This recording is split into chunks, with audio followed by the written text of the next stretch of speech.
After a record-breaking NFL wildcard weekend, the divisional round wasn't too far behind it. We got 2 overtimes and a lot to talk about, so let's get right into it. Let's talk Bills, let's talk Broncos. 33-30 overtime comes all the way down to an absurdly controversial Josh Allen rip downfield. It was stripped out of that wide receiver's hands, and it is ruled a interception. Here's the clip if you have not seen it already. All out. They pick it up, and they go deep down the field, and the pass is caught. No, it's McMillan has the football. And there's arguments to be made, heavy arguments to be made, especially when we get to the Patriots-Texans games and the Rams-Bears games. There was a lot of calls that were extremely similar to what went against the Bills that actually went for the offense in the games that were literally 24 hours the next day. But on top of that, Josh Allen, not a miserable game, but at the same time, he still tries to play this backyard football style, pitches the ball here and there, lost the ball a few times. It didn't murder Buffalo in their offensive momentum, but it was pretty close to it. Still threw 2 interceptions, counting obviously the extremely controversial one. Bo Nix does an incredible job of rallying this Broncos team, sitting at 279 yards, 26-46. They are not afraid to use Bo Nix. And I will say this, as a Georgia fan in college, watching Bo Nix go from Auburn to Oregon, I personally didn't see this. I didn't think he had it in him like this. But Bo Nix is the leader of this team, and it really does suck that he will be injured going into the conference championship. It's huge for Broncos fans. But Buffalo found a lot of success moving the ball down the field. James Cook, 24 for 117, had no issues, former dog, by the way. And even on the receiving side of things, Dalton Kincaid, 83 yards, Shakir, 75, Davis even getting involved, 33, Dawson Knox, James Cook. Like, this team has nothing but raw talent. The Bills have the pieces. They have the veterans around this team as well, more specifically talking about Brandon Cooks. But coming out of this game, there's a lot of questions and a lot of blame to be pinned around the Buffalo camp, and I don't think Sean McDermott being fired was the way to do it. That came as a complete shock to me today as of January 19th, but in terms of where do you pin the blame, I think there's a wide range of what you can look at. Yes, Josh Allen, it has not been his fault in the past for Buffalo, but he's playing too rambunctious. He's playing too backyard to try and win a playoff game and push this team to the level of professionalism that they haven't showed yet. Not to mention of that professionalism, 33rd overall pick Keon Coleman. Saw the trouble, got a flag down, shakes off a hit, goes to the end zone where it's dropped by... Keon Coleman has not had a great season. 38 for 404, 4 touchdowns, and averaging about 10.6 a catch. And as great as the back half of that might sound, he really hasn't attributed to much of the Bills' success. He hasn't done much for this team. Now, granted, Keon is still 22, but he's been on this Bills roster for 2 years now, and I still haven't seen a level of production that I would be comfortable with, especially using the very first pick of the second round on. He was supposed to be the superstar that the Bills, I think, really wanted to develop alongside Josh Allen and be not only a reliable target, but to be the future of this Bills offense. Well, and obviously you have James Cook as well, who's been on the team for a little bit longer, and he continues to just get better and better. But for Keon specifically, he is not who I want to put all the blame on, but I think the first piece that needs to move here, Buffalo, I don't think Sean McDermott was the one who should have gone. And on the Broncos side, RJ Harvey continues to look impressive. Now, I know the rushing stats may not show it, being 6 for 20, but out of the backfield, RJ Harvey is a weapon. He is dangerous. He was the 3rd best receiver on this Broncos roster, and he has really been a wild card for this team throughout the entire season. So even though the Broncos may not be as deep as the Bills on offense, just an incredible game for that side. On the other side of things, this comes back to what I was talking about with Josh Allen's kind of backyard play style. This will not work. 3 fumbles in the divisional game. That absolutely cannot happen. You lost 2 of them.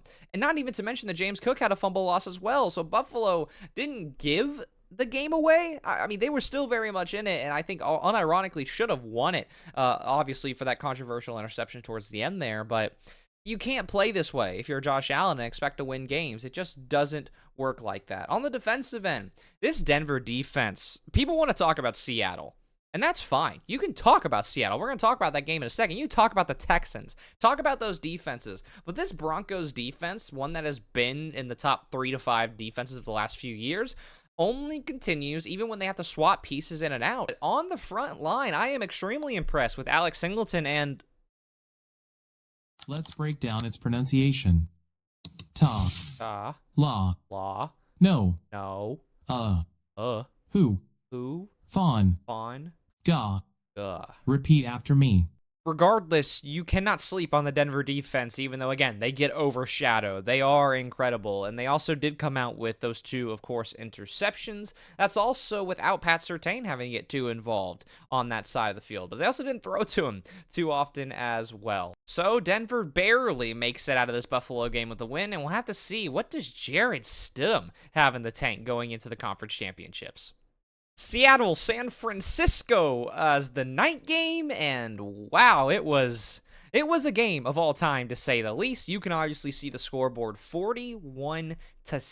I am not sure where you even start. Mike Macdonald has done incredible with turning this team, I won't say around. Seattle has still been in contention, but making them contenders and making them dominant, not to mention the recovery of Sam Darnold is incredible, and these stats won't show it. You can say that he is a system, or maybe he's carried by this incredible running back duo that he's got in Zach Charbonnet and Kenneth Walker, not to mention he's got Smith-Njigba, Rashid Shaheed, and Cooper Kupp all in the team as well, and they all play more than what they are signed on to do, but Sam Darnold looked good whenever you needed him to make decent throws, and he's done that all year. So me personally, I'm going to root for Sam Darnold, but again, I am so happy to see Kenneth Walker III has an explosion of a game, 19 for 116 and 3 touchdowns. He is the starter in Seattle, and though Zach Charbonnet seems to get all the touches near the goal line, I know for any of my sports bettors, you probably know how that feels, but Kenneth Walker is the truth, and he is incredible. Rashid Shaheed, I also have to talk about in very immense detail, because he has been incredible in every aspect, not to mention the kickoff return touchdown to rip the game open. And I'll play it here for those of you who have not seen that. With the steam, Shaheed breaks through. Still going. A flag flies. Shaheed's going to take it all the way. Let's see if it stands. I mean, he is just unstoppable. And what I will also say is that JSN did not have to get much involved in this game. Only had 3 receptions for 19 yards, and Seattle still finds a way to drop 41 on the 49ers' head. So if you're Kyle Shanahan and the 49ers, well, where do you go from here? Where do you start? With Brock Purdy, I won't say that he was underwhelming, because we'll get to that Texans game in a second, but going 15 for 27 for 140 yards is, again, not how you win a football game. Not to mention on the rushing side of things, and I'll say receiving as well, Christian McCaffrey has normally been injured when the 49ers have needed him most, but now it seems like everybody else has gotten injured, and Christian McCaffrey, when he finally got kind of his open opportunity, didn't really do much. He had 39 in receiving. He had 35 on the ground. Not to mention that's 11 carries on the ground as well. And I'm really not sure what happened with Christian McCaffrey here. And once again, fumbles are not a way to win a football game. And Jake Tonja's fumble was really bad. I mean, I don't think it would have changed the outcome, but letting the ball get stripped out, again, you just simply can't let that happen in order to win a playoff game. But the Seattle defense deserves its praise. They are the #1 defense in the league for good reason. They have been nothing short of incredible, not to mention Ernest Jones gets out of this game with an interception as well. And of course, as I already mentioned, this Rashid Shaheed kick return was nothing short of incredible. Top to bottom, Seattle have been the team to beat. They have looked incredible. What Mike Macdonald and Sam Darnold have been able to do together to actually put this team and all its skill players in positions to succeed all the time, it's incredible. And to Aiden Dirt, what an incredible season for him as defensive coordinator. This Seattle defense has very rarely seemed to struggle, especially coming against a division rival and only allowing 2 field goals. I'm not sure how many times we see that, really ever. So again, Seattle, they are just absolutely incredible. Even though it was a very injured 49ers defense, we'll have to see the real test against that Rams team in the conference championship. Patriots, Texans, hashtag I love Drake May. Texans fans and players were talking a hefty amount on the defensive side about what they were going to do to this New England team. And well, it doesn't matter if CJ Stroud gives the ball away 4 times all in the first half. You can't blame the offensive line. Only 3 sacks on CJ Stroud. There were 5 on Drake May. This is on CJ Stroud, and I'll put the picks up above my head, but I'm not even going to bother trying to defend CJ on any of this. He is not a bad quarterback, but he is also not an elite quarterback. I mean, the Texans put the game in CJ's hands, 47 attempts, similar to what the Broncos do with Bo Nix. And when that happens, you have got to step up. You have got to perform. And CJ Stroud, people are going to give him so much crap, especially for what he said to Caleb Williams. But he was just not ready for this round, and I don't think he was ready for this moment. But also, again, I got to give fair credit to that New England defense. Again, don't blame the offensive line, but C.J. Stroud obviously struggled. But even when the Patriots weren't in disguise coverage, he still managed to throw an interception on a really weird return route that he just simply threw behind his receivers. So I don't know where you start. I don't know if it's the communication between him and his receivers. I don't know if it's just him having a really bad day. But they also seem to struggle on the ground, really got nothing while Ramondre Stevenson found his way into 16 carries and 70 yards. Again, not a wonderful performance, but still getting that out of this Texans defense makes it an incredible performance. Now, on the receiving side of things, those numbers look better than I think they show. I think for Houston, you can be hopeful. There's a lot of stars on this team who I don't think got to fully show out this year because of this kind of sudden success at a high level. Jaden Higgins, Xavier Hutchinson, Harrison Bryant, Woody Marks. Those are all newer names, I think, to what we call decent and really talented receivers. Obviously, for Christian Kirk, or as Stephen A. Smith would call him. What we saw. We saw Charlie Kirk catch 8 receptions for 144 yards. Yeah. We expect a decent amount out of him, but he didn't get to show up either. New England had him completely shut down. But on the other side of things, Kayshon Boutte, what a game. 3 for 75 and a touchdown. I mean, hey, major catches, ran your routes, found a touchdown in the mix of it. Stephon Diggs, love rooting for this guy. 4 for 40 with 1 touchdown as well. Really emotional after this game, and I can understand why. Stephon's in the very, very late stage of his career, and he's got a team who I really do believe is poised to make it back to the Super Bowl, especially with the Broncos losing Bo Nix.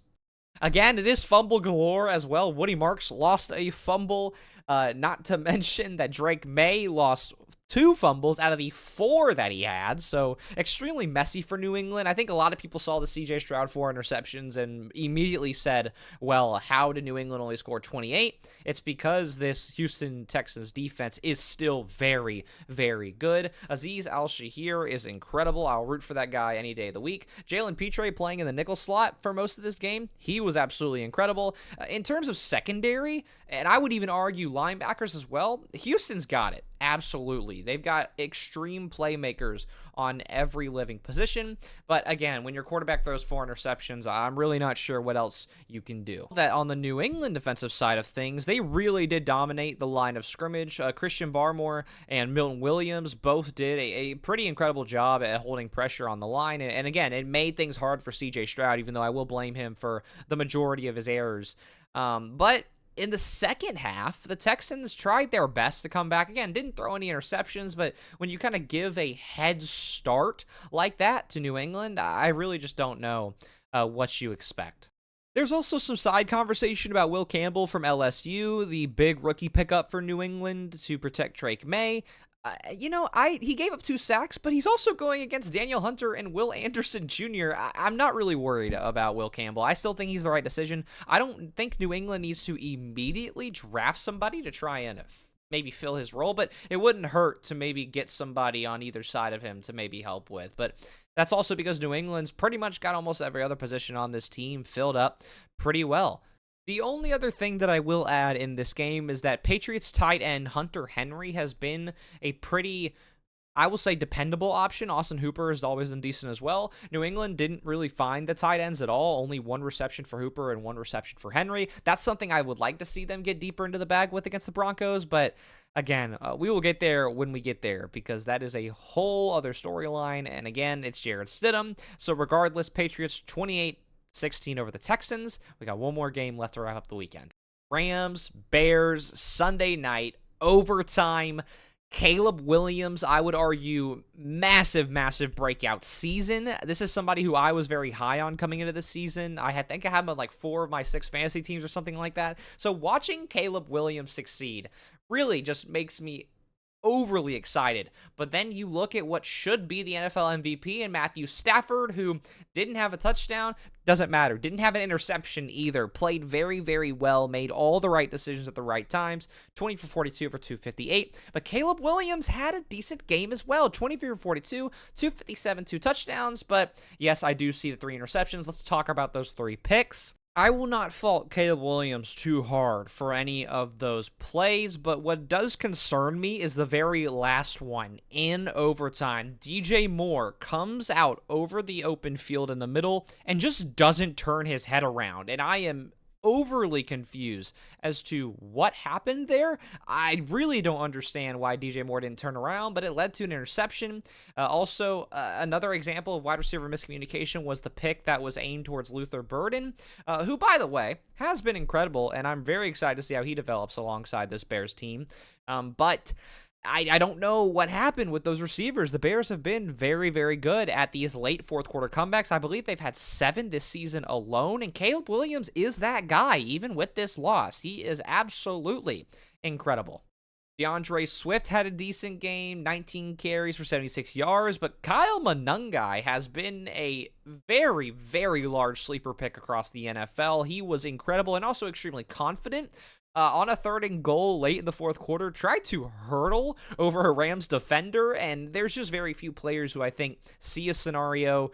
He didn't get the hurdle, but I'm just extremely impressed on how confident he is as a 7th round pick in the 2025 draft. I mean, seriously, I'm extremely, extremely excited for this team to develop because some of their strongest weapons are young. That's Colston Loveland. That's Colston Loveland, obviously. That's Kyle Monangai. That's Luther Burden. I mean, these guys are incredible. Not to mention that DJ Moore and Rome Odunze are also 2, I would argue, Pro Bowl level wide receivers. This Bears team, again, really, really, I think should have made it out of this game. But Sean McVay always seems to find a way, and it helps when you got a veteran like Matthew Stafford who just simply doesn't make mistakes. Puka Nacua also is beating the allegations of the man-to-man merchant or the zone merchant, whatever you want to call him. He had a decent game, 556, made some extremely, extremely clutch catches down the stretch. Kyron Williams had a good game coming out of the backfield in really every way. 21 for 87 for 2 touchdowns, not to mention 4 for 30 out of the backfield as a receiver. Devontae Adams had 2 receptions, one of them very, very big late in the game. And on the defensive side, if I had to give a defensive player of the week, I guess I would argue, I'm giving it to Jaquan Brisker. He was incredible in every aspect of the field, had everything covered, sealed the edge off really well, found a way into a sack, almost found his way into a pick. And again, he's young, came out of the 2022 draft. He was great. But also on the Rams side, they had a lot of players stand up and make plays as well. Nate Landman, the linebacker as well, was incredible this game. Cam Curl, incredible this game. Not to mention that he found a pick, and also Kobe Durant found 2. Both defenses really incredible to say the least, with also a lot of young talent to kind of roll with. But Chicago absolutely had this game. You get the late comeback. You get the Caleb Williams throw of dreams into the back of the end zone to Cole Kmet. You then stop Matthew Stafford on the first drive of overtime, but then you throw the interception to DJ Moore, and then at that point, the game was over. So for Bears fans, one of them, a very good friend of mine, I absolutely feel for you, but you should at least know that that guy who paints his nails, Caleb Williams, he is the truth. He is the future for your team right now, and you've got a lot of weapons around him who are only going to get better as time goes on. And so that wraps up the NFL Divisional round. We've got Patriots, Broncos, Seahawks, Rams. I think we expected just about all 4 of these teams except for the Rams, but it is Matthew Stafford, it is the MVP, and they are Super Bowl champions under Sean McVay. So I'm a little concerned about that NFC Championship game. The spread is at 2.5 for good reason. And as for that Broncos-Patriots game, what can Jarrett Stidham do behind the wheel? Well, it is January 25th. We will do a summary and talk about those games after that date. But for now, sit back and enjoy the College Football National Championship tonight. Might as well throw a prediction in there. I think Miami wins by 14. So that's all I got. I'm DJ TJ. See you guys next time.